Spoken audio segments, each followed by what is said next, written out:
Hello students, welcome to the EPG Pathshala. I am Professor Richa Tanwar from the Women's Studies Research Center, Kurukshetra University. Today, I am going to talk about the role of the Arya Samaj on women in India from the paper Women in Society in India. The objectives of the module are to make the learner aware of the ideology of the Arya Samaj and its role in the emancipation of women. From the 30s of the 19th century in India and in Punjab, different socio-religious reform societies in three different communities, that is Hindus, Sikhs and Muslims, such as the Brahmo Samaj, the Pratha Samaj, the Arya Samaj, Dev Samaj, the Singh Sabha movement and the Aligarh movement played a remarkable role in influencing the minds of the people through their reforming activities. The period of the later half of the 19th century was an age of definition and redefinition. The leaders of all the movements aspired to record society in the areas of social behavior, custom, and structure or control. It was in this context that the women question assumed significance, and many of the reformers sought to improve the condition of this deprived section of society. In fact, during the 19th century, most campaigns for the amelioration of women's conditions were based on the liberal premise that it was both wrong and unfair that certain categories of humankind should be subjected to any discrimination.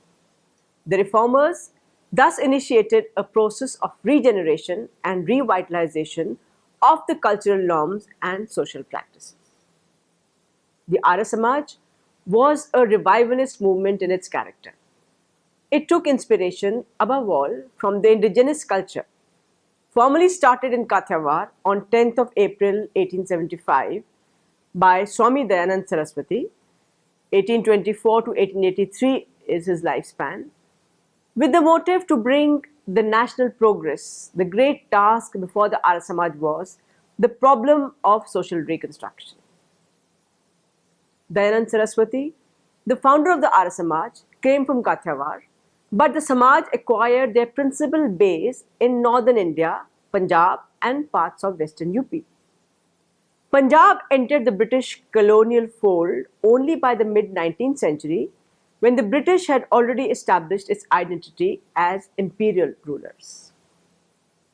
Punjab was also unique in its internal religious history insofar as the contact between the Islamic world and Hindu tradition had resulted not only in more than half of the population being Muslim, but also in the fact that it was here that Sikhism had grown as an independent religion, a quietist movement owing much to Islam, though often persecuted by Muslim rulers with close links to Hinduism while challenging the dominance of the caste system under the Brahmins.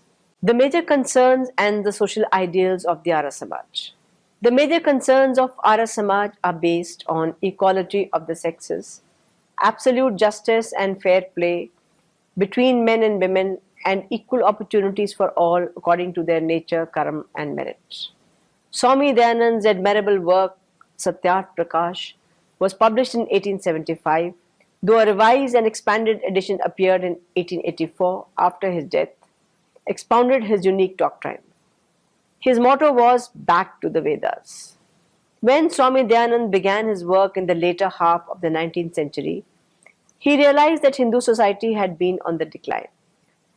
With other major issues such as spread of education among masses to bring awareness, the Arya Samaj made efforts for the upliftment of women, the lower classes, which were of equal status as far as the Shastric position was concerned.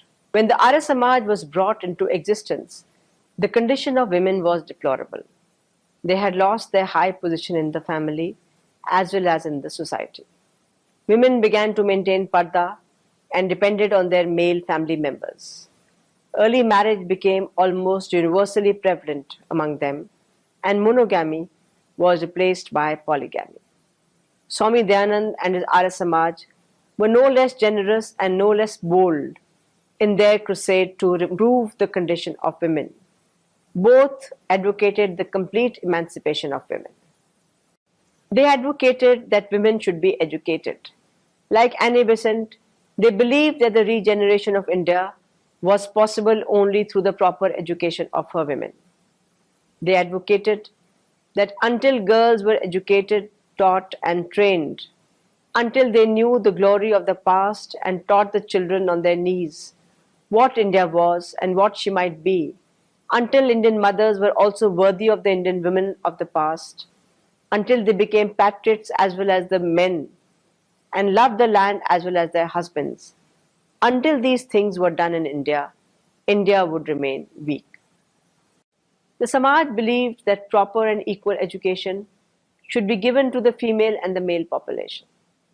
It believed that if men were educated and women uneducated, or women educated and men uneducated, then the household would be a place of constant warfare between the gods and demons, and there would be no happiness.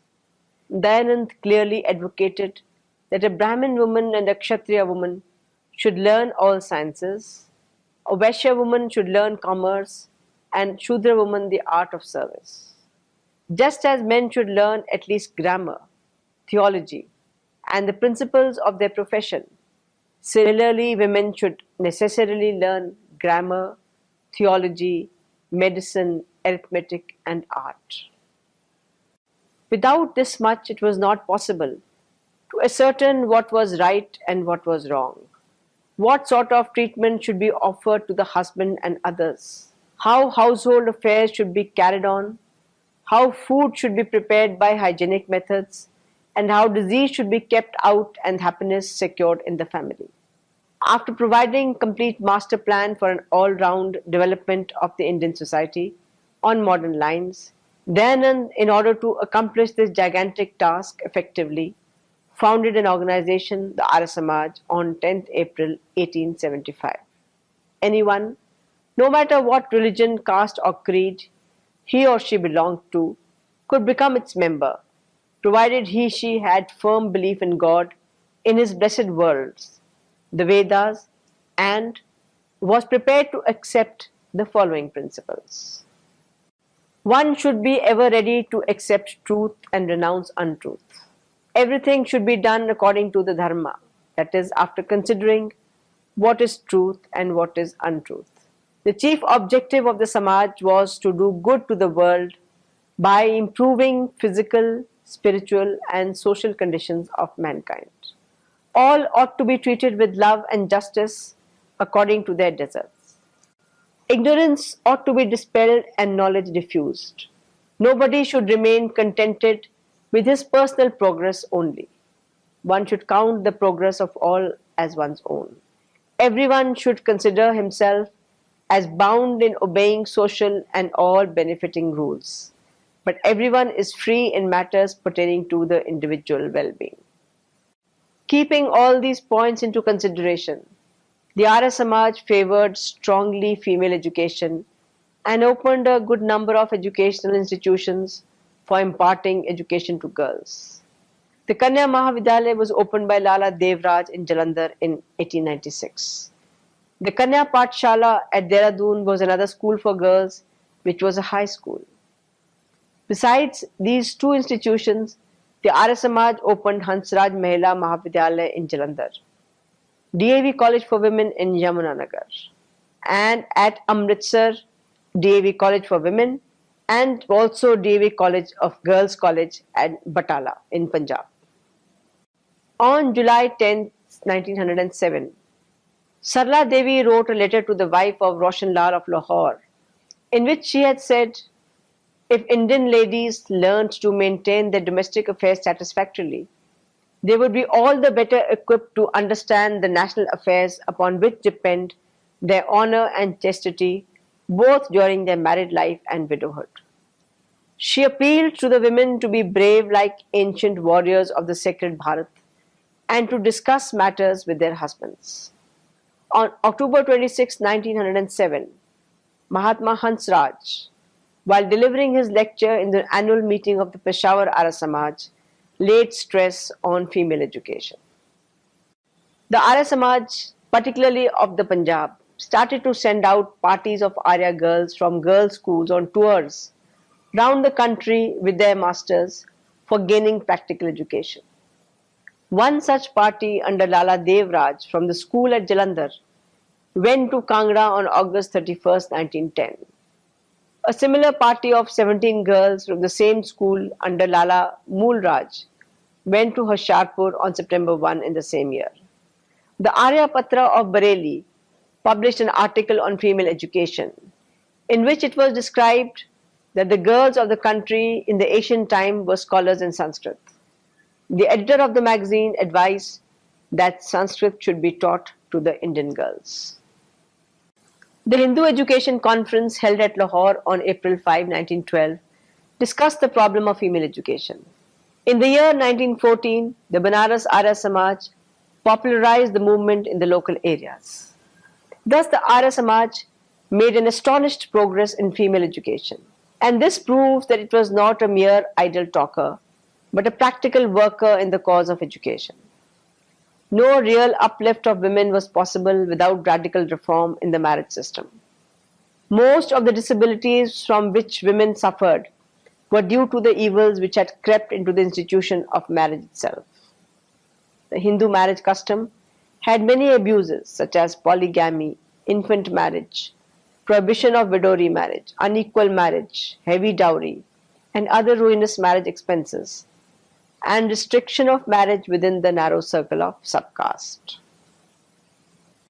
No real uplift of women was possible without radical reform in the marriage system. Most of the disabilities from which women suffered were due to the evils which had crept into the institution of marriage itself. The Hindu marriage custom had many abuses such as polygamy, infant marriage, prohibition of widow remarriage, unequal marriage, heavy dowry, and other ruinous marriage expenses, and restriction of marriage within the narrow circle of subcaste. The Arya Samaj conducted a fiery crusade against the child marriage, and it succeeded in rallying public opinion to favor its view. The Arya Samaj fixed the minimum marriageable age at 16 for girls and at 25 for boys on the principle of the Ved.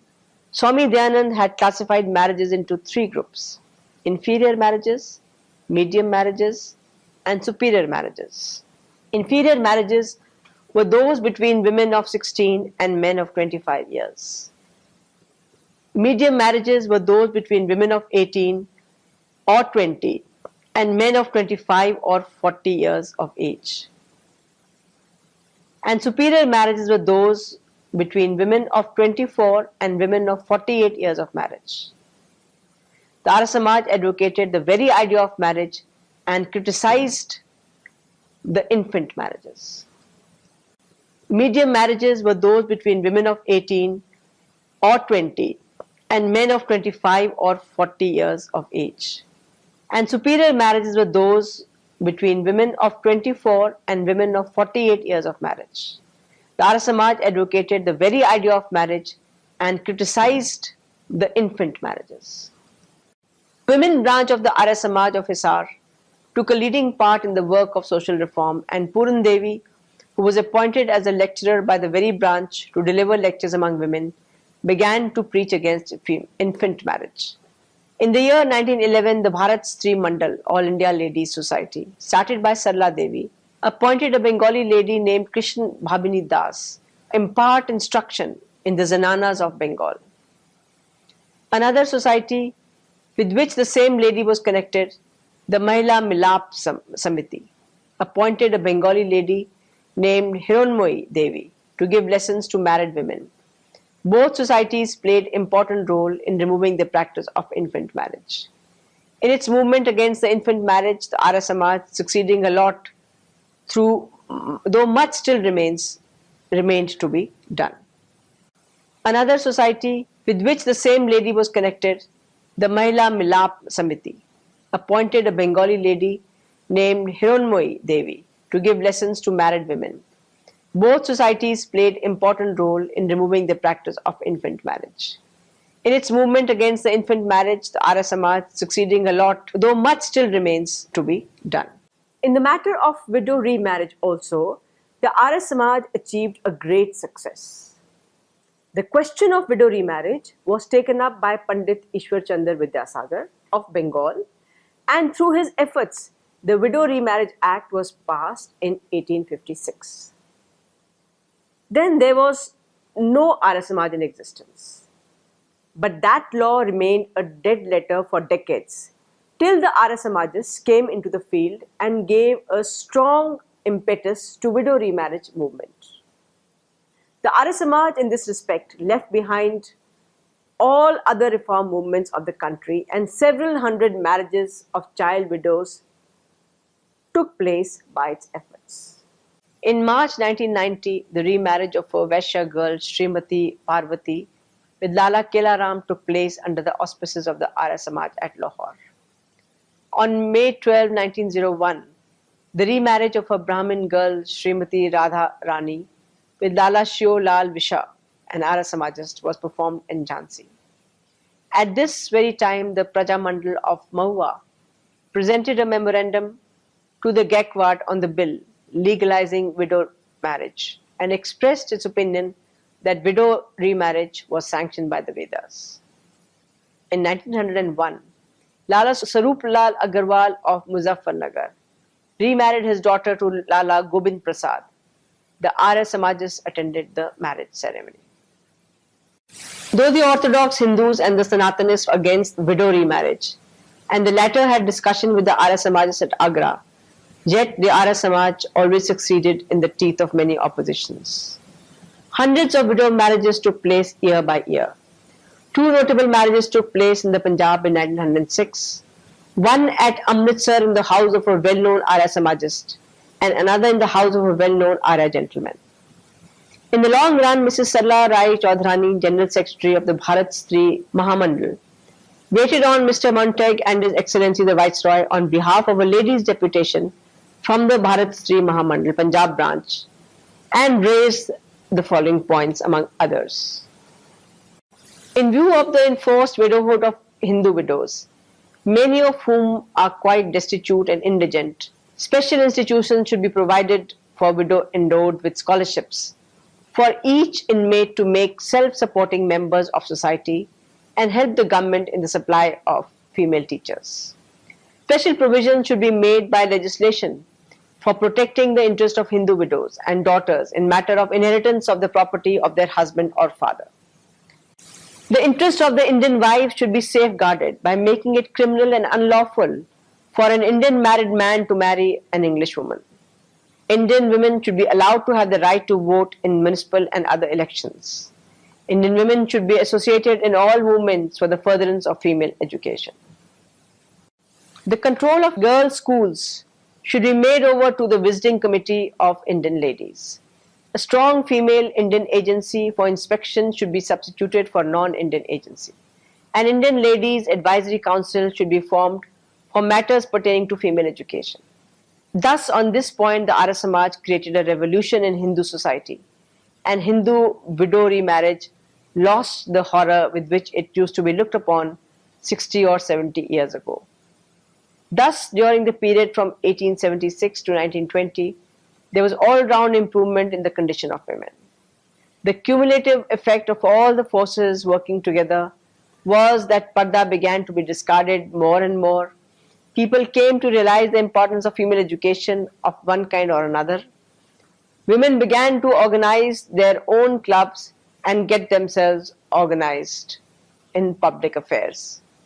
And last but not the least, began to appreciate the significance of earning their own livelihood.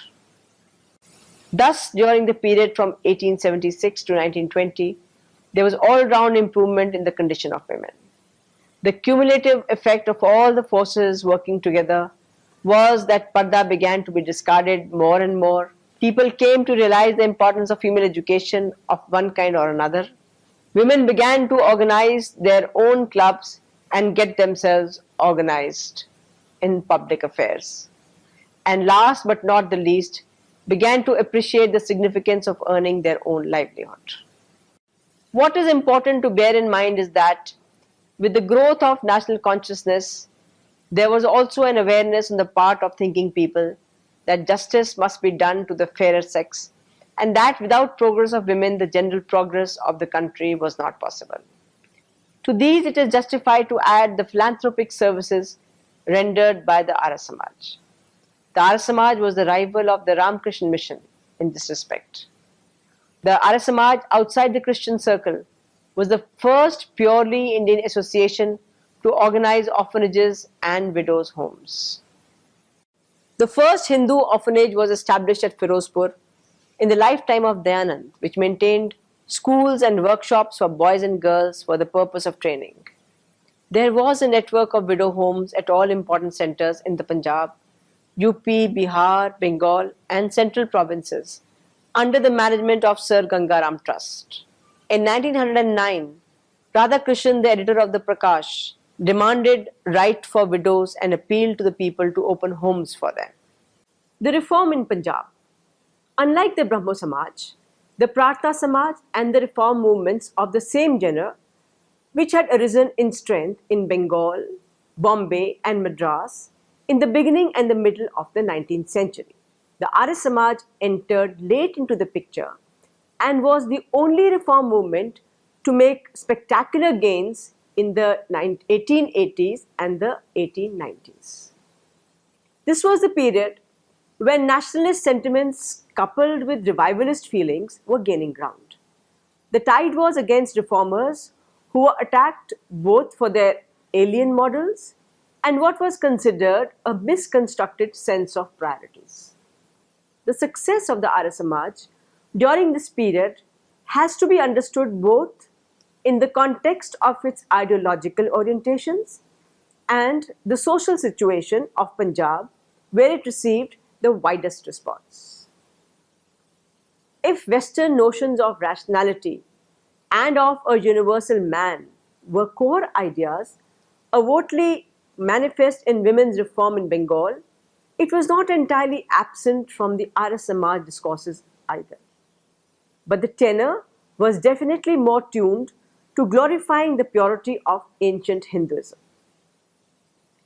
Models for women's reform were, however, greatly influenced by those same set of Victorian ideas of Puritanism, of improvement, of morality, and the role of a good woman in shaping families and propping civilized societies. Nowhere does this model appear more clearly than in the debates on women's education. Discussions on widow remarriage, too, are strikingly similar to that of the presidencies of Bengal, Bombay, and Madras. Importance was given to women's education and widow remarriage, which were two of the central issues, women's issues, of the dominant 19th century reform movements. The Arya Samaj discourses on both issues reveal its attempt to chalk out a trajectory of modernization of women, which stayed clear of the ideas of Western models. The Samaj combined a sharp criticism of many existing Hindu practices, idol worship, polytheism, child marriage, the taboos on widow remarriage and foreign travel, Brahmin predominance, and the multiplicity of caste based on birth alone, with an extremely aggressive assertion of the superiority of a purified Hinduism above all other faiths. A recapitulation of some features of the late 19th century Punjab is necessary to understand the forces responsible for the Arya Samaj focus on women's reform. The specific goals of the social reformers were absorbed into a dominantly pan-Hindu revivalist framework, a phenomena which was rapidly overtaking the earlier social reform attempts as the central tendency. In Punjab, in 1881, 24.8% of women over 15 years of age in all communities were widows. The figure for Hindus and Sikhs was 25.8%. In 1901, 1,363 out of every 10,000 females of all ages in Punjab were widows, as against 623 widowers per 10,000 men. This phenomena of child widowhood and ban on widow remarriage was almost exclusively confined to certain upper castes and classes. The 1901 census observes the higher their caste and social position, the lower is the age of betrothal and marriage. To the reformers, the dangerous repercussions of the oppressive institution of compulsory widowhood seemed uncomfortably apparent. The famine of 1896-97 further aggravated the plight of these widows, and this was commented upon by the 1901 Punjab census.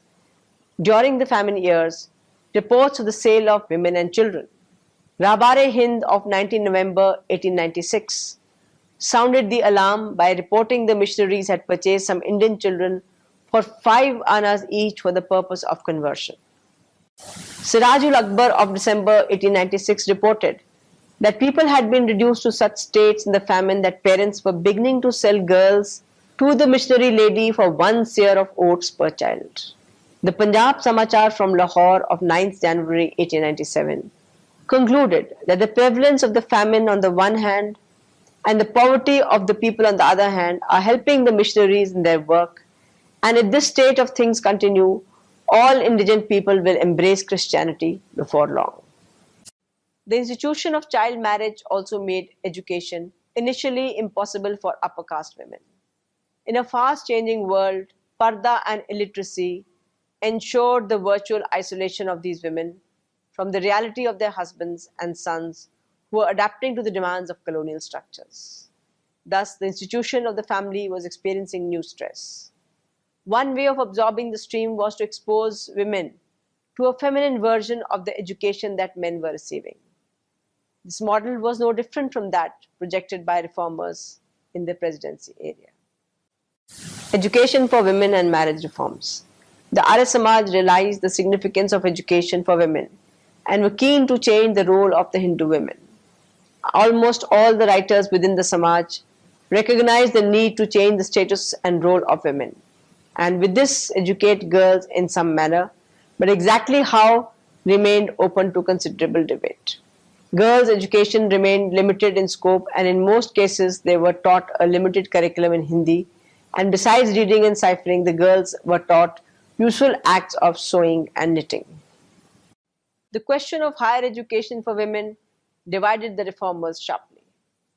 In 1984, a series of letters appeared in the Tribune arguing the merits of primary versus high school for girls. Lala Lajpat Rai began the debate by questioning the admissibility of female education. I maintained and do still, he said, that the spread of education among males and some strong and important inducements to back it, while the education of girls cannot necessarily derive any support from the same motives of education. He wanted education for girls to be confined to primary education. Lala Lalchand joined Lajpat in calling for caution in continued broadening of primary education. A curious instance of pragmatism and religiosity marked the Swami's perception. He was opposed to co-education and wanted the schools of boys and girls to be situated at a distance.